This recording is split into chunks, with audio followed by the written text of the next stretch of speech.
Caramba, essa comida tá toda desarrumada, faz direito, né? As roupas ainda estão cheias de amassados, e os legumes desse ensopado estão duros demais, você não deixou cozinhando o suficiente. Meu marido desempregado e minha sogra só sabem reclamar, mesmo sem levantar um dedo. Além disso, quando meu marido me traiu e descobri, ele teve a coragem de dizer que eu fiquei irritada por causa da minha atitude arrogante ultimamente, então arrumei outra mulher e ele foi morar com ela. Se você pedir desculpas, talvez eu volte, mas aquilo foi a gota d'água, decidi deixá-lo. Meu nome é Luciana Cavalcante, tenho 30 anos e trabalho como secretária executiva. Moro com meu marido desempregado Ricardo e a mãe dele, Dona Rita. Nós estudamos na mesma escola desde o fundamental, e ele sempre foi bom em futebol desde criança, dizia que seria um jogador profissional. Ele tinha tanto talento que não parecia apenas um sonho de criança, mas Ricardo não lidava bem com a pressão. Muitas vezes falhava nos momentos cruciais, especialmente quando os olheiros estavam de olho ou em jogos importantes que poderiam levá-lo a um grande torneio. Aos 20 anos, nenhum olheiro o abordou. Começamos a namorar no ensino médio, e eu acreditava no talento dele. Queria que continuasse jogando futebol, mesmo nas ligas amadoras. Para ajudá-lo a perseguir esse sonho, casamos enquanto ainda éramos estudantes. Abandonei a faculdade, e com a conexão do meu tio, consegui um emprego como secretária executiva. Quero que continue jogando futebol, vou te apoiar. Então, vamos nos casar, propus a ele. Nos casamos aos 21 anos. Na época, estava disposta a fazer qualquer coisa para ajudá-lo no futebol. Decidimos não ter filhos até ele ter sucesso no esporte. Como eu estava ocupada no trabalho e não queria incomodá-lo com as tarefas domésticas, sugeri que morássemos com sua mãe, a Dona Rita. Ricardo aceitou minha proposta, preocupado com Dona Rita, que vivia sozinha desde a morte do pai.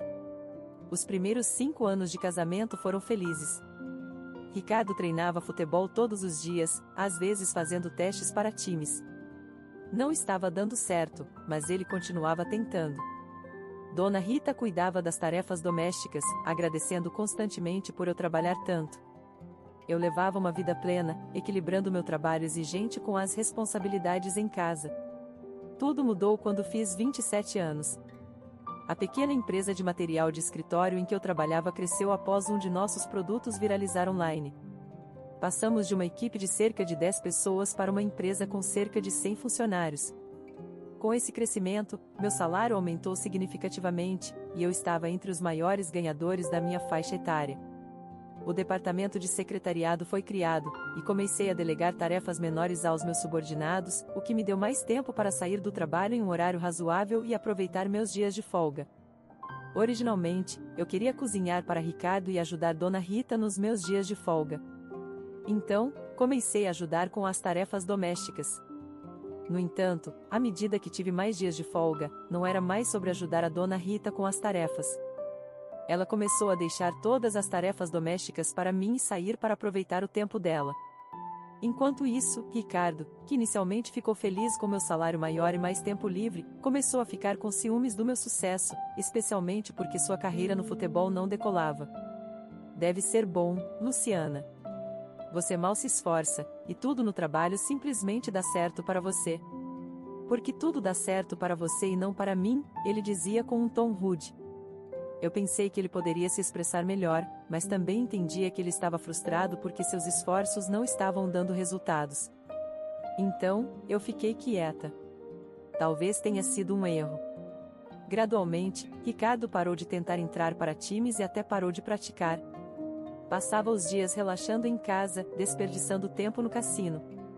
Eu não queria que ele se preocupasse com dinheiro desde os primeiros dias do nosso casamento, então dei a ele uma generosa mesada, aumentando sempre que meu salário subia. Assim, ele nunca precisava se preocupar com dinheiro e podia se dar ao luxo de se divertir. Eu pensava comigo mesma, Dona Rita não fazendo as tarefas e Ricardo não jogando futebol é só uma fase. Eles só estão dando um tempo. Deixei que eles seguissem assim, mas seus estilos de vida não melhoraram, só pioraram. Cerca de 1 ano atrás, as coisas chegaram a um ponto em que comecei a considerar o divórcio. Eu os tinha mimado demais. Primeiro, vamos falar da minha sogra. No início, mesmo quando eu fazia as tarefas domésticas, ela costumava me ajudar. Mas recentemente, ela parou de fazer qualquer trabalho doméstico. O pior é que, quando estou ocupada e não posso fazer as tarefas, ela começa a reclamar. Luciana, os pratos não estão guardados. O que você está fazendo? Se deixar os pratos na mesa, atrapalha e fica feio. Espera, você comprou comida pronta para o jantar hoje?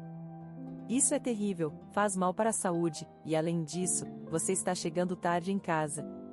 Se eu sugerisse que ela poderia ajudar nas tarefas domésticas, ela me respondia: quer que eu, uma frágil senhora idosa, faça trabalho doméstico e trabalhe? Frágil ou não, minha sogra tem quase 60 anos e está totalmente saudável. Desde que ela começou a me deixar com todas as tarefas domésticas, ela faz viagens mensais com suas amigas, seja para a praia ou esqui. Não tem como ela não estar em boa forma. E quando estou sendo repreendida assim, meu marido Ricardo também entra para me repreender. Ei, Luciana, não seja tão dura com a mãe. Você foi quem disse que cuidaria das tarefas domésticas e do seu trabalho, não foi? Não comece a reclamar agora, ele diz, me tratando como se eu fosse a vilã, e minha sogra, sentindo-se protegida pelo filho, fica ainda mais atrevida. As roupas estão amassadas, os legumes no ensopado estão duros, não estão cozidos o suficiente, tem poeira em cima do armário. As reclamações sobre meu trabalho doméstico se transformaram em comentários minuciosos e sarcásticos. Enquanto isso, Ricardo está completamente desempregado nos últimos 2 anos. Não toque em um taco de futebol, quanto mais praticar. Quando sugiro que, se desistiu do futebol, porque não arruma um emprego, ele retruca: estou mirando ser um jogador profissional de pôquer. Não se meta quando não sabe de nada. Recentemente, ele tem dito que quer se tornar um profissional de mão. Eu apoiaria se ele estivesse realmente sério sobre se tornar um jogador de pôquer. Na verdade, ficaria feliz se ele encontrasse um novo sonho depois que o sonho do futebol se desfez. Mas essa não é a realidade. Ele só quer se divertir. Então, eu pergunto a ele: você tem ido ao cassino ultimamente? O que aconteceu? Quando digo isso, ele me responde: desisti do pôquer. Tenho talento para corridas de cavalo, então vou fazer isso. Eu sou diferente de você, tenho muitos talentos. Toda vez que ele apontava isso para mim, os sonhos dele ficavam mudando de ser um jogador profissional de pôquer para um profissional de dardos, para um golfista profissional. Não importa qual profissão ele diz estar seguindo, ele só vai a esses lugares no máximo 2 vezes por semana. O resto do tempo, eu sei que ele está encontrando mulheres. Eu percebi isso há 3 anos, depois que o presidente da empresa me liberou mais cedo para um almoço. Ele me disse: você pode ir direto para casa hoje, deveria aproveitar a cidade por uma vez, dar uma volta, pensar em assistir a um filme para variar. Enquanto eu estava pensando nisso, vi o Ricardo entrando em um motel com uma mulher. Eu não queria acreditar no começo, e para me convencer de que eu estava enganada, observei a entrada do hotel de um café do outro lado da rua. 3 horas depois, Ricardo saiu. Sem dúvida, seu cabelo estava levemente molhado, e a atmosfera entre os dois era claramente de intimidade. Fiquei sem palavras. Não conseguia aceitar que ele estava traindo enquanto eu trabalhava duro por ele. Quando cheguei em casa e ele fingiu que estava praticando, eu me senti assassina. Por que ele mente? Como ele pode estar tão calmo? Desde que testemunhei o caso, suspeito que ele está traindo sempre que ele diz que vai a algum lugar. Eu o segui algumas vezes nos meus dias de folga. 2 em cada 5 vezes, ele estava encontrando mulheres, cada vez uma mulher diferente, é claro. Pensei em divórcio, mas naquela época, ele ainda estava jogando futebol, então me convenci de que era apenas um lapso momentâneo, ele vai parar eventualmente. Se não é a mesma mulher, é só um caso passageiro.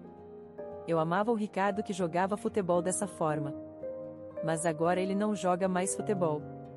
Ele é apenas um homem que enrola e trai, não trabalha e fica em casa intimidando com a mãe. Ei, Luciana, não deixe as luzes acesas, essa refeição está muito desarrumada, cozinha direito, qual é o seu propósito aqui? Ele sempre falava de cima para baixo para mim. No meu estado atual de desemprego, não há como ele estar em posição de autoridade sobre mim. Se você tem um problema, então trabalhe. Sou eu quem paga pela eletricidade e pela comida, sabe? Se você vai reclamar tanto, então faça as tarefas domésticas, Ricardo. Quando eu dizia isso, Ricardo sempre ficava na defensiva e retrucava: foi você quem disse que me apoiaria, assuma a responsabilidade. Não ouse me dar ordens. É isso aí, Luciana, não mande no Ricardo, quem você pensa que é? E assim Ricardo sempre ficava na defensiva, e a mãe dele sempre se juntava. Esse duo mãe e filho sempre se cobriam quando a situação virava contra um deles. Eu queria sair dessa, queria terminar. Até contratei uma agência de detetives para reunir evidências da infidelidade de Ricardo, pensando que poderia ser uma razão válida para o divórcio, mas não consegui fazer isso. Talvez eu o tenha tornado dependente de mim, e perceber isso tornou mais difícil falar sobre o divórcio. Ele não tem habilidades de vida, não consegue fazer tarefas domésticas e não tem vontade de trabalhar. Ele está vivendo às minhas custas, e ele não acha que há algo de errado com isso. Viver com ele atingiu seus limites, mas eu precisava de um catalisador para sair, e, felizmente, ele me proporcionou um. Naquele dia, eu deveria acompanhar meu chefe para jantar com um cliente, e não era esperado que eu estivesse em casa até tarde da noite. No entanto, o jantar foi cancelado devido às circunstâncias do cliente. Meu chefe, não querendo perder a taxa de cancelamento, perguntou se eu queria ficar e comer, mas recusei, sugerindo: por que você não convida sua esposa e filha, já que estamos aqui? Ele pareceu feliz com a ideia e ligou para a esposa ali mesmo. Depois de me despedir do meu chefe, voltei para casa à noite. Ao entrar, vi um par de saltos desconhecidos na entrada. Naquela época, eu já sabia pela agência de detetives que meu marido estava trazendo a amante para casa, mas nunca pensei que ele faria isso hoje. Será que era uma amiga da minha sogra? Ela mencionou que iria ver uma peça com uma amiga hoje. Mas talvez eles ainda não tivessem saído. Com esses pensamentos na minha cabeça, fui em direção à sala de estar. Ao descer o corredor e me aproximar da sala de estar, eu conseguia ouvir intermitentemente um grito agudo de uma mulher. Apesar do pressentimento ruim no meu estômago, abri a porta da sala de estar, e lá estava ele em cima de uma mulher, pressionando-a contra o sofá. Nossos olhos se encontraram, eu entendi o que estava acontecendo instantaneamente. Todo o sangue se esvaiu do meu rosto. Eu sabia que ele estava traindo, mas vê-lo com meus próprios olhos foi demais. Saí correndo desesperada para me afastar. A imagem dos dois ficou gravada na minha mente, assim como quando testemunhei sua infidelidade antes, mas desta vez, eu o peguei no ato. A ideia de que essa imagem voltaria à minha mente toda vez que o visse me deixava enjoada. Sentei em um banco no parque por um tempo, tentando me acalmar. Não podia mais me preocupar com o futuro dele. Eu tinha que me divorciar, era o que eu pensava. Depois de cerca de 2 horas, saí do parque e fui para casa. As luzes estavam apagadas. Entrei com cautela e descobri que não apenas a amante tinha ido embora, mas Ricardo também. Eu não queria entrar na sala onde os peguei, então me encolhi no meu quarto. Foi quando Ricardo ligou. Talvez ele estivesse me procurando, eu esperava, mas essa esperança foi rapidamente despedaçada. Alô, você está em casa agora? Sim, estou. Ótimo, isso será rápido então. Você viu mais cedo, né? Estou com outra pessoa. Sua atitude recente me mandando trabalhar e fazer tarefas, quem você pensa que é? Isso me irritou, então encontrei outra mulher. Vou ficar na casa dela por um tempo. Se quiser esfriar a cabeça e pensar sobre suas ações futuras, talvez eu volte, mas você vai ter que implorar por isso. Bem, pense com calma. Ele disse o que queria dizer e, sem esperar pela minha resposta, Ricardo desligou. Eu não conseguia entender o que ele estava falando. Por que a pessoa pega traindo age tão arrogante porque eu, a que o pegou traindo, tenho que pedir desculpas? Atordoada, encarei meu telefone que ficou em silêncio. Foi quando minha sogra chegou em casa. Ela deve ter achado estranho que Ricardo não estava em casa, então entrou no meu quarto. Onde está Ricardo? Eu não sabia como responder, então apenas contei à minha sogra tudo o que aconteceu exatamente como foi. Ela respondeu, então, finalmente percebeu. Ele está chateado com a sua atitude ultimamente. Honestamente, seu comportamento tem sido fora de linha. Eu não o culparia se ele encontrasse outra pessoa. Use isso como uma oportunidade para se acalmar e peça desculpas. Em vez de pedir desculpas, ela se aliou ao meu marido, insistindo que eu deveria pedir desculpas. pressionou o ponto e saiu do quarto. Eu não conseguia dormir naquela noite, cheia de frustração e raiva. Por que eu sou a culpada? Por que deveria pedir desculpas? Eles são os que têm comportamento ultrajante, meu marido desempregado que só fica de bobeira e minha sogra vivendo confortavelmente sem levantar um dedo, enquanto eu sou quem cuida deles. Não me lembro de ter me inscrito para pedir desculpas quando merecia ser agradecida. O que meu marido e minha sogra fizeram foi mais imperdoável para mim do que a traição de Ricardo no parque. Eu estava pensando talvez eu não precise me divorciar do Ricardo se ele mudar suas atitudes depois que eu contar que quero, mas depois do que aconteceu antes, eu decidi completamente me divorciar, não importa o que Ricardo ou minha sogra digam. Eu comecei a empacotar minhas coisas durante toda a noite. Em uma semana, estava pronta para me mudar. Minha sogra, sem ver nenhum sinal de desculpas de minha parte, gritava comigo quase todos os dias. Só peça desculpas de uma vez. Mas eu continuava a ignorá-la, com as malas prontas, decidi procurar um novo lugar durante o meu intervalo para o almoço no trabalho. Foi quando meu chefe se aproximou de mim por trás. Luciana, você está pensando em se mudar? Sabendo que ele eventualmente descobriria, contei a ele sobre o divórcio. Quando ele ouviu que Ricardo tinha traído, seu rosto se contorceu de nojo. Tenho ouvido quanto você tem se esforçado pelo bem do seu marido, e pensei que ele devia ser um bom sujeito, mas isso é? Depois de dizer isso, meu chefe fez uma certa sugestão, e eu decidi seguir em frente. Uma semana depois, estou saindo agora. Certifique-se de dar a Ricardo um pedido de desculpas adequado hoje. Com isso, minha sogra, ainda gritando, partiu para uma viagem de spa com suas amigas. Na última semana, tenho fingido refletir sobre minhas ações para colocar meu plano em prática. E disse a ela como um pedido de desculpas.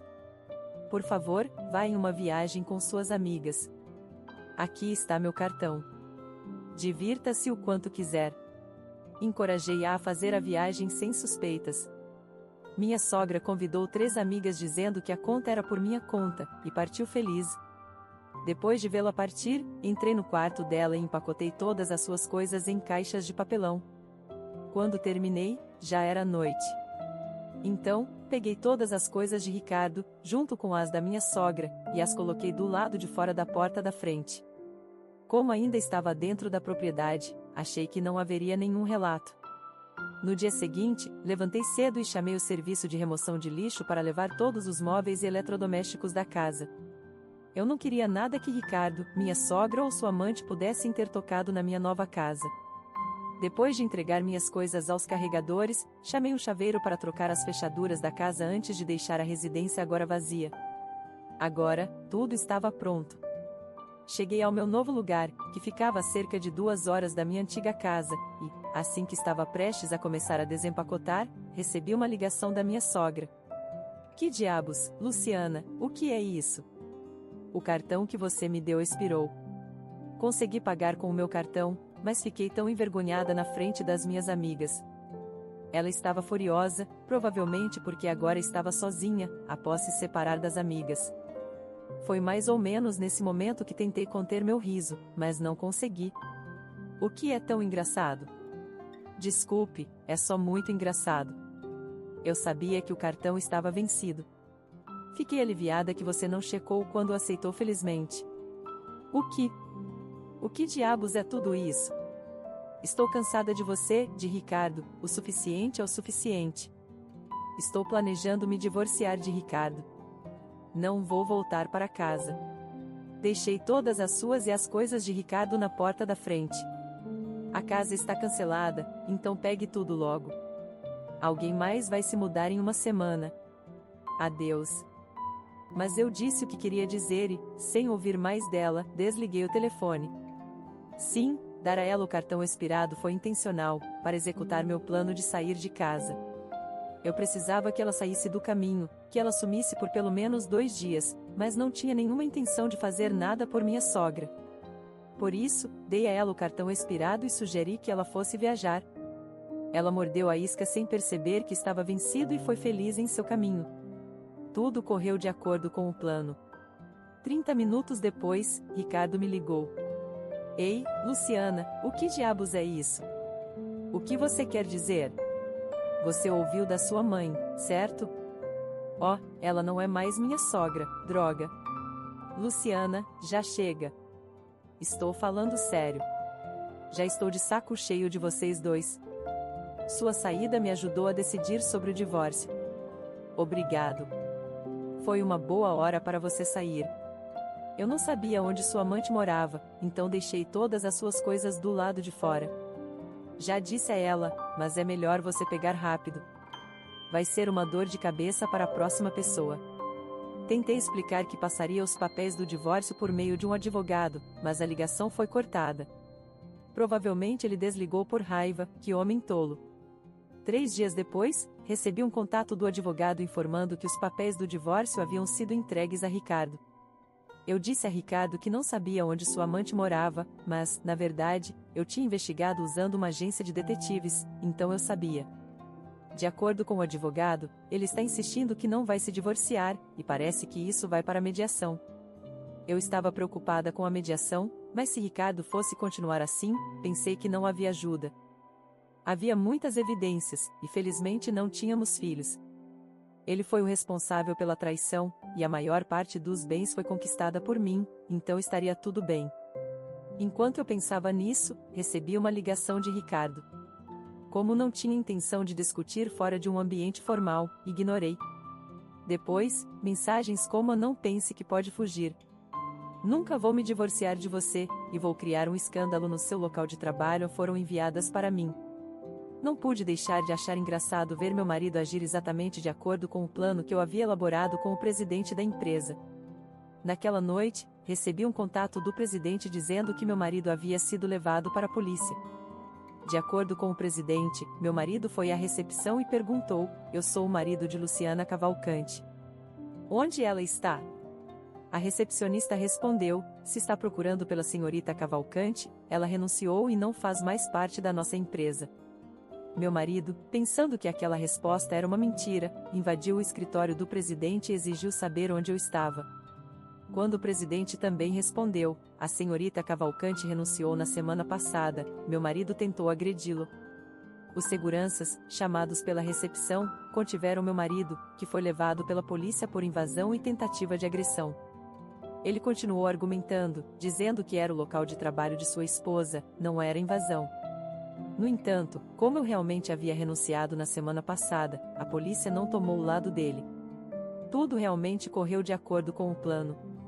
No dia em que disse ao presidente que estava considerando sair para o divórcio, ele sugeriu: "Declare o divórcio enquanto seu marido estiver fora de casa, e você também deve sair da casa. Assim que você o confrontar com o divórcio, ele voltará para casa, mas você não estará lá. Em seu desespero, ele invadirá o local de trabalho. Então, antes que isso aconteça, você deve sair daqui." Fui pega de surpresa quando ele disse para eu sair do emprego.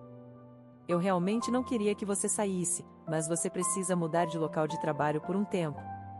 Se você sair daqui, quando seu marido invadir, podemos acusá-lo de invasão. Se ele for preso, os procedimentos de divórcio serão acelerados, e isso servirá como punição por machucá-la. Por isso, você precisa sair daqui por um tempo. Vamos contratá-la como consultora em uma subsidiária por cerca de 1 ano. Assim que o divórcio estiver resolvido, quero que você volte como secretária." Foi uma oferta que eu não poderia ter pedido mais.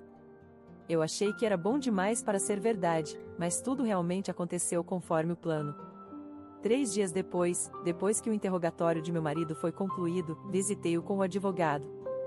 Como resultado do interrogatório, meu marido foi detido, pois havia a possibilidade de que ele invadisse minha nova residência ou meu local de trabalho novamente. Assim que ele viu meu rosto, meu marido implorou: "Luciana, me perdoe." Parecia que suas mãos estavam restritas, e eu podia ouvir o som metálico. Eu estava errado. "Vou terminar com a outra mulher e voltarei para casa." Foi o que ele apelou. Surpreendentemente, meu coração não vacilou nem um pouco enquanto ignorava meu marido, e o advogado explicou friamente sobre o divórcio. Luciana chegou à conclusão de que continuar o casamento é impossível nesse caso com a traição. A responsabilidade recai sobre o seu marido, então ela deseja um divórcio sem divisão de propriedade e uma compensação de R$ 50 mil, nas palavras do advogado. Ricardo implorou: não quero me divorciar, Luciana, me perdoa. No entanto, ao continuar ignorando-o, ele gradualmente ficou irritado e começou a dizer: nunca vou me divorciar de você. Vou te perseguir pelo resto da sua vida. Se você não assinar os papéis do divórcio, isso irá para a mediação, mas não me importo. Farei o que for preciso, mesmo se for para o tribunal. Dado que há evidências da traição, o advogado mencionou que seu marido estará em uma posição consideravelmente desfavorável, e se isso for para o tribunal, ela precisará contratar um advogado. Ricardo, com um sorriso irônico, disse: se tiver evidências, então mostre. Luciana retirou fotos de sua bolsa e as espalhou sobre a mesa. Eram várias fotos da traição de Ricardo tiradas pela agência de detetives que ela havia contratado. Ao ver aquelas fotos, Ricardo se calou e começou a me implorar para voltar com ele. Depois de ser pego na traição e ainda vivendo na casa de sua amante, ele teve a audácia de agir como se não houvesse evidências. Luciana, pensando calmamente, disse: você só tem duas escolhas, assinar os papéis do divórcio ou ir para a mediação. Ao ouvir isso, Ricardo abaixou a cabeça desanimadamente, dizendo: sem Luciana, o que eu devo fazer? Eu não sei. Por que você não faz o que quiser, como jogar pôquer profissional ou apostar em corridas de cavalos? Você é talentoso, não é? Ricardo ficou sem palavras ao vê-lo tão para baixo, o que me fez sentir aliviada de certa forma. Como não estava com vontade de discutir mais nada com Ricardo, decidi deixar o resto com o advogado. Ao sair da sala, Ricardo chamou desesperadamente para que eu parasse, mas eu o ignorei determinadamente. 2 horas depois, o advogado entrou em contato comigo para dizer que Ricardo finalmente concordou com o divórcio. Como resultado, nos divorciamos sem divisão de propriedade, e recebi os R$50 mil de pensão que havia solicitado. Meio ano se passou desde então. Meu ex-marido, Ricardo, está trabalhando desesperadamente em turnos noturnos todos os meses para me pagar os R$1.500 de pensão. Ouvi do chefe que ele está sendo repreendido pelo supervisor do local enquanto luta com um emprego de meio período desconhecido. Tendo vivido até os 30 anos sem um emprego, Ricardo provavelmente precisa fazer tudo isso para juntar R$1.500 por mês.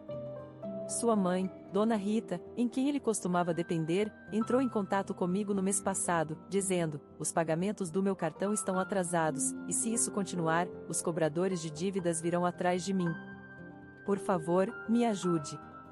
A advogada disse que eles podem acabar recorrendo à assistência social se isso acontecer, reduzindo assim a pensão mensal e prolongando o período de pagamento.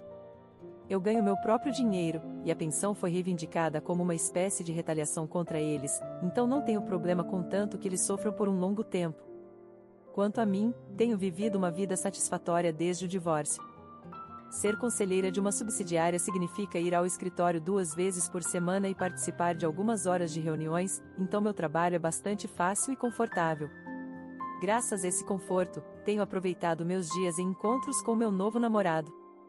Aparentemente, meu novo namorado nutria sentimentos por mim há mais de 7 anos, e pensando que meu divórcio era sua chance, ele decidiu agir. Sim, meu novo namorado é o presidente do meu antigo local de trabalho. Ele sempre trabalhou duro para o meu ex-marido. Agora, estou passando meus dias indo a vários lugares com esse presidente gentil e vivendo uma vida feliz. Não estou pensando em casamento por um tempo, já que aprendi minha lição com Ricardo. Só quero aproveitar esses dias apaixonados com meu namorado.